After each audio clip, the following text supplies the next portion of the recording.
దీనికి 13,600 కోట్ల రూపాయలు వాళ్ళు ఇచ్చారు. వాళ్ళు పేపర్ ప్రాసెస్కు 84 కోట్ల రూపాయలు ఫీజు అడిగింది. 84 కోట్ల రూపాయలు ఫీజు చెల్లించినాము. 1,400 కోట్ల రూపాయలు మేము కట్టాల్సింది కట్టేసినాము. కరెక్ట్ ఈ టైంలో కిషన్ రెడ్డి వెళ్ళి 20 తారీఖు నాడు అసలు కథ ఇక్కడ మొదలైంది. ట్రాన్సాక్షన్ అంతా ఎవరికి ఇది లేకుండా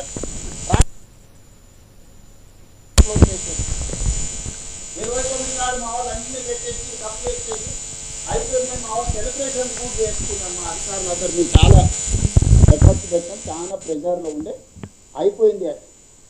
ఇక్కడ మీడియా మిత్రులారు మీరు ఆలోచన ఏ రేట్ ఆఫ్ ఇంట్రెస్ట్ తెచ్చినా అనుకుంటుంది 13,600 కోట్లు 4% తీసుకొచ్చింది. చంద్రశేఖరరావు, నరేంద్ర మోడీలు వీళ్ళందరూ 8, 9, 10, 11% వెళ్తే నేను ఐఆర్ఎఫ్సిని ఇది ఐఆర్ఎఫ్సి మిడిల్ మ్యాన్ జపాన్ నుంచి నిధులు జపాన్లో అతి తక్కువ రేట్ ఆఫ్ ఇంట్రెస్ట్ ఇచ్చేటోళ్లకు ఈ ఐఆర్ఎఫ్సి కార్పొరేషన్ మధ్యవర్తిగా పెట్టి జపాన్ నుంచి ఐఆర్ఎఫ్సి కార్పొరేషన్ లోన్ తెచ్చుకునేటట్టు వాళ్ళ కమిషన్ యాడ్ చేసుకొని వాళ్ళు నాకు లోన్ ఇచ్చేటట్టు అన్ని 20 సంవత్సరాల సమయానికి 4% రేట్ ఆఫ్ ఇంట్రెస్ట్లో నేను 13,600 కోట్ల రూపాయలు అప్పు తెచ్చుకొని ట్రాన్సాక్షన్ అంతా క్లోజ్ చేసిన. ఇవాళ 4%తో నేను అప్పు తెచ్చుకుంటే నాకు సేమ్ 1,100 కోట్లే ప్రతి సంవత్సరం ఆదాయం వస్తే 450-500 కోట్లు నాకు మెయింటెనెన్స్కి పోయినా నాకు అప్పు కట్టంగా ఇంకో 100 నుంచి 150 కోట్లు నాకు ప్రాఫిట్ ఉంది. మెట్రో డే 1 నాడే జూన్ 1 నాడు నేను హ్యాండ్ ఓవర్ చేసుకుంటే వాళ్ళు అప్పు చెల్లించి సంవత్సరం తిరిగే లోపల ఇదే metro as it is where it is కండిషన్లో నాకు 150 కోట్ల రూపాయల లాభం ఉంది.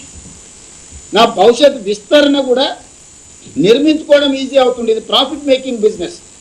సంవత్సరానికి 400-500 కోట్ల లాస్ మేకింగ్ బిజినెస్ నుంచి బ్యాంకులలో అప్పును రేట్ ఆఫ్ ఇంట్రెస్ట్ తగ్గించుకుంటే ప్రాఫిట్ మేకింగ్ బిజినెస్గా మారింది. కిషన్ రెడ్డి గారు మే 20 తారీఖు నాడు కట్టర్ని 21 నాడు అశ్విని వైష్ణవ్ని కలిసి ఇంత సులువుగా మీరు రేవంత్ రెడ్డి వస్తే పనులు చేస్తే తెలంగాణ రాష్ట్రంలో బీజేపీ ఉండాలన్నా మూసేయాలన్నా ఈ తెరకాసు పెట్టుడుతో ఇప్పుడు లోన్ డిస్బర్స్ చేయకుండా పీఠముడు వేసుకొని కూర్చుంది కేంద్ర ప్రభుత్వం. అందుకు ఇన్ని రోజుల నుంచి కిషన్ రెడ్డి వెనకాల పడుతున్నాను. ఇది transaction between IRFC and state government of ఇండియాలో ఉండే స్టేట్ గవర్నమెంట్ ఆఫ్ తెలంగాణలో ఉండే హైదరాబాద్ మెట్రో రైల్ లిమిటెడ్ మధ్యలో ఇది కంప్లీట్ కార్పొరేట్ బిజినెస్ స్ట్రక్చర్. ప్రతి ఒప్పందం ఉంది. చివరి రోజు ఈరోజు నిధులు రిలీజ్ కావాలి. ఈరోజు నిధులు కిషన్ రెడ్డి విడుదల చేయిస్తాడా చేయిస్తాడా 13,600 కోట్ల రూపాయలు. నేను సూటిగా కిషన్ రెడ్డిని అడుగుతున్నా, అయ్యా ఈ మొత్తం వ్యవహారంలో కాంగ్రెస్ పార్టీకి కానీ లేకపోతే ఇంకొకరికి కానీ ఎవ్వరొక్క రూపాయి తీసుకుపోయేది కాదు. ఉన్న లోను యాస్టీస్గా ఎల్ఎన్టీకి డబ్బులు పోతాయి. 1,400 కోట్ల రూపాయలు ఈక్విటీ పోతే 13,600 కోట్ల రూపాయలు లోన్ ఎల్ఎన్టీ నుంచి మన హైదరాబాద్ మెట్రో రైల్ లిమిటెడ్కు బదిలీ అవుతే 8% రేట్ ఆఫ్ ఇంట్రెస్ట్ కట్టే బదులు 4% రేట్ ఆఫ్ ఇంట్రెస్ట్ కట్టే Hyderabad metro rail limited profit making business company కింద వస్తుంది. ఎప్పుడైతే మాకు ఇది వస్తుందో మన కట్టర్ని కట్టిన నువ్వు ఇది ఓనర్షిప్ తీసుకున్నా ఇమ్మీడియట్గా phase 2కి మనం ఆలోచన చేద్దాం. నేను phase 2లో phase 1 phase 2 కలిపి నడపాలంటే ఇది అదే అని అధికారులు తిరగాల్సి పెడితే నేను ఒక మాట చెప్పిన, సార్ మీరు ఏమొద్దు ఎన్ఓసి అని మా హైదరాబాద్ మెట్రో రైల్ లిమిటెడే సేమ్ అదే ఐఆర్ఎఫ్సి ద్వారా లోన్ తెచ్చుకొని 122-123 కిలోమీటర్లు ఏదైతుందో 40,000 కోట్ల రూపాయలు అవుతుంది. ఆ 40,000 కోట్ల రూపాయలు కూడా 4% రేట్ ఆఫ్ ఇంట్రెస్ట్ తెచ్చుకొని మేమే కట్టుకుంటాము. మీ 50% కేంద్ర భాగస్వామ్యం కూడా మాకు వద్దు, మొత్తం మహారాష్ట్రమే కట్టుకుంటుందని లెటర్ ఇచ్చి వచ్చిన అక్కడికక్కడనే. నీకు ఇష్టమైతే జాయిన్గా, నీకు కష్టం అనిపిస్తే నీకు రాజకీయ ఒత్తిడి ఉంటే అన్ని రాష్ట్రాలకు మెట్రోలో 50% చేరి నువ్వు ఇచ్చినావు, నాకు మాత్రం ఇయ్యని అంటున్నావు.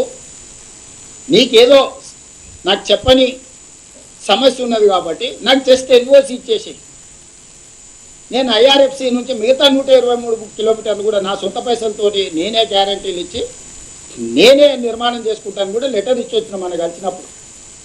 ఇంకా చిక్కపోయారు ఓహో మాకు సంబంధం లేకుంటేనే మొత్తం 200 కిలోమీటర్లు రేవంత్ రెడ్డి మెట్రో కట్టుకుంటే ఇక నరేంద్ర మోడీ గారి గురించి చర్చ ఉండదు, కిషన్ రెడ్డి గురించి చర్చ ఉండదు, కేంద్ర ప్రభుత్వం గురించి చర్చ ఉండదు. నగర ప్రజలకు రాష్ట్ర ప్రభుత్వం మొత్తం మెట్రో నిర్మాణం చేసి అంకితం చేస్తే రాజకీయంగా మాకు నష్టం వస్తుందని చెప్పి ఈరోజు కుట్రపూరితమైన ఆలోచనతోటి ఈరోజు ఇది ఎక్కడికక్కడ చిన్నాభిన్నం చేయడానికి బీఆర్ఎస్ బీజేపీ కలిసి కుట్ర చేస్తున్నాయి. నేను రాజకీయపరమైన ఆరోపణలు నేను చేయదలుచుకోలేదు. నేను కిషన్ రెడ్డి గారికి విజ్ఞప్తి చేస్తున్నా.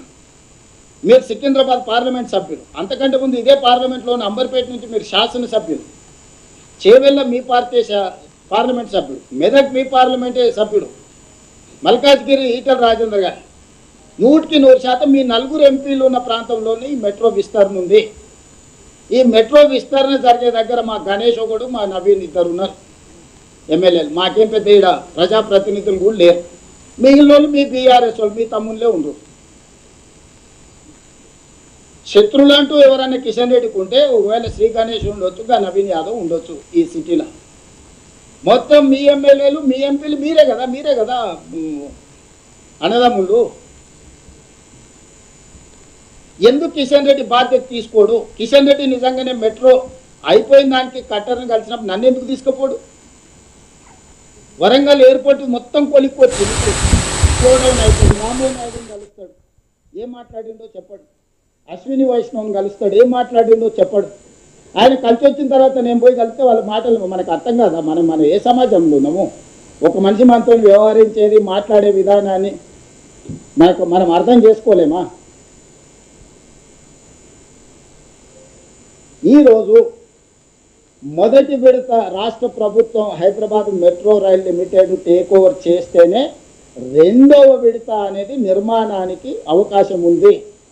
మొదటి విడత టేక్ ఓవర్ చేయాలి అని అంటే ఇండియన్ రైల్వే ఫైనాన్స్ కార్పొరేషన్ 13,600 కోట్ల రూపాయల ఒప్పందం ప్రకారము నిధులు రిలీజ్ చేయాలా.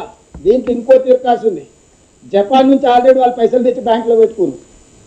జపాన్ ఆల్రెడీ ఐఆర్ఎఫ్సి ఖాతాలో పైసలు వేసేసింది. నేను నా మార్జిన్ మరి 1,400 కట్టేసిన. ఇప్పుడు అది ఆగిందంటే కేంద్ర ప్రభుత్వానికి కూడా భారం. జపాన్కి అయితే ఇంట్రెస్ట్ కట్టాలి కదా. నువ్వు కస్టమర్కి ఇచ్చినవో ఇవ్వలేదు, నీ ఖాతాలో ఆల్రెడీ వేసేసింది జపాన్. ఇప్పుడు జపాన్కి ఏమి ఇంట్రెస్ట్ ఎట్టకెళ్ళి కడతాడు? ఇప్పుడు తిరకాసు మాట్లాడదామంటే కిషన్ రెడ్డి గారు సమయం ఇయ్యరు. మేము లేనప్పుడు వెళ్ళి కలిసి మొత్తం మాట్లాడు. నిన్న కూడా కిషన్ రెడ్డి గారు మళ్ళీ అబద్ధాలు చెప్తున్నాడు. కేంద్ర ప్రభుత్వం ఆల్రెడీ 50% ఒప్పుకున్నది నిజమైతే కాగితం ఎక్కడుందో చూపింది. ఐఆర్ఎఫ్సి లోన్ ఎందుకు విడుదల చేస్తుందో లేదో సమాధానం చెప్పండి. గతంలో రాష్ట్ర ప్రభుత్వం గ్యారెంటీ ఇస్తే లోన్లు వచ్చేది. ఐఆర్ఎఫ్సి మాకేం కండిషన్ పెట్టింది తెలుసా? రాష్ట్ర ప్రభుత్వమే కాదు, అంటే యాక్చువల్గా తీసుకుంటున్న సంస్థ సంతకాలు పెడితే వాళ్ళకి ఇవ్వచ్చు. ఆ సంస్థ ఒకవేళ డిఫాల్ట్ అయితే మీరు ఏం చేస్తారంటే మా రాష్ట్ర ప్రభుత్వం కట్టదని ఒప్పందం ఇచ్చినాం. దాని తర్వాత మళ్ళీ తిరకాసు పెట్టారు. ఒక్క రాష్ట్ర ప్రభుత్వమే కాదు, మాకు ఆర్బీఐ కూడా గ్యారెంటీ కింద సంతకం పెట్టమని ఉంది అని ఆర్బీఐ నుంచి కూడా లెటర్ తీసుకుపోయి ఇచ్చిన. ఒకవేళ ఆ సంస్థ హెచ్ఎంఆర్ఏలు కట్టకపోతే రాష్ట్ర ప్రభుత్వం కట్టదు, రాష్ట్ర ప్రభుత్వం కట్టకపోతే ఆర్బీఐలో తెలంగాణ రాష్ట్ర ప్రభుత్వం ఏ రూపాయి పడ్డా డైరెక్ట్ వాళ్ళే తీసేసుకునేటట్టు అందరితో తీసుకొని పోయి ఇచ్చిన. ఏ రోజు కూడా ఈ సమస్యలు నేను ఎవరితోనలే, ఎవరిని అక్యూజ్ చేయలే. ఇప్పటివరకు దేశంలో ఏ లోను కూడా తీసుకున్న కార్పొరేషన్ గ్యారంటీ కింద ఉంటుంది, లేకపోతే రాష్ట్ర ప్రభుత్వం కౌంటర్ గ్యారంటీ ఇస్తుంది. ఇక్కడ నాకు రిజర్వ్ బ్యాంకును కూడా నేను రిజర్వ్ బ్యాంకు నుంచి ఆ సంస్థ ఫెయిల్ అయితే రాష్ట్ర ప్రభుత్వం కూడా ఫెయిల్ అయితే రిజర్వ్ బ్యాంకులో మీ పేరు మీద ఏ రూపాయన్నా నేనే తీసుకుంటా అంటే రిజర్వ్ బ్యాంకును కూడా ఒప్పించి ఆ లెటర్ కూడా తీసుకుపోయి ఇచ్చిన. ఇక నాకు ఫిట్టింగ్ పెట్టడానికి ఏం లేదు.